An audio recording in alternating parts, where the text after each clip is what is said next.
Mula sa mga nagawa hanggang sa mga susunod na hakbang, inilatag ni Mabalacat City Mayor Jel Aquino ang direksyon ng lungsod sa kanyang kauna-unahang State of the City Address o SOCA na ginanap nitong Huwebes, July 30 sa SMX Convention Center, Clark. Sa kanyang talumpati, sinabi ni Aquino na nananatiling nakatuon ang kanyang administrasyon sa transparent governance, responsible fiscal management at mas mabilis na paghahatid ng serbisyo publiko upang matiyak ang inclusive at sustainable growth para sa mga Mabalakenyan. Satisfied at the same time and really thrilling on my part, and not on my part, lahat po ng mga kasama namin nagtatrabaho sa City Hall, including all the local officials po, everything is about collective effort, it's a proper collaboration with the proper planning, discussion and implementation. Maganda ang naging resulta at very very proud po kami lahat. Inilahad din ng alkalde ang mga pangunahing prioridad ng lungsod, kabilang ang financial sustainability, disaster preparedness, social protection, health services, education, business competitiveness, public safety, environment management, at pagpapalakas ng turismo, kultura at sining. Tuloy-tuloy po yan, Yung we will not stop, yung mga new government centers natin, yung mga commercial areas, commercial spaces na kung saan even Governor Nanay is very much interested ng Mabalacat as next growth talaga, It's the proximity of Clark is Mabalacat. So ang progressive city is Mabalacat City po talaga. That's how we see it and that's how we will deliver in the future.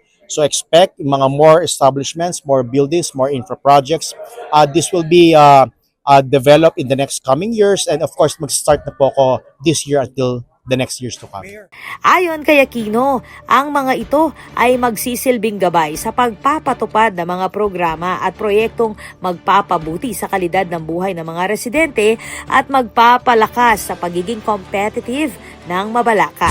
Rest assured po, kahit nagtagunan na namin, napunuan namin yung mga ibang mga pagkukulang na matagal na panahon, we will not stop because we are always open for continuous improvement, because we are always gearing for a responsive governance and of course, meaningful public service po. Muling tiniyak ng alkalde ang pagpapalawak sa mga pangunahing serbisyo, pagpapatuloy ng infrastructure at development projects at mas matibay na pakikipagtulungan sa iba't ibang sektor para sa patuloy na pag-unlad ng lungsod.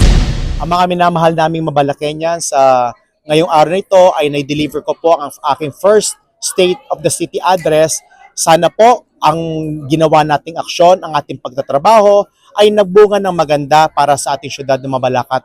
Maraming salamat po sa inyong walang sawang tiwala at suporta at makakausap po kayo na kaming lahat ng inyong nanunungkulan, hindi rin po kami titigil sa pagbibigay ng suporta at pagtulong sa ating kapwa Mabalakenyans. Binigyang diin din ni Aquino na naging posible ang lahat ng mga programa at proyekto dahil sa suporta ng mga kapwa nanunungkulan na sina Vice Mayor June Castro at miyembro ng Sangguniang Panlungsod.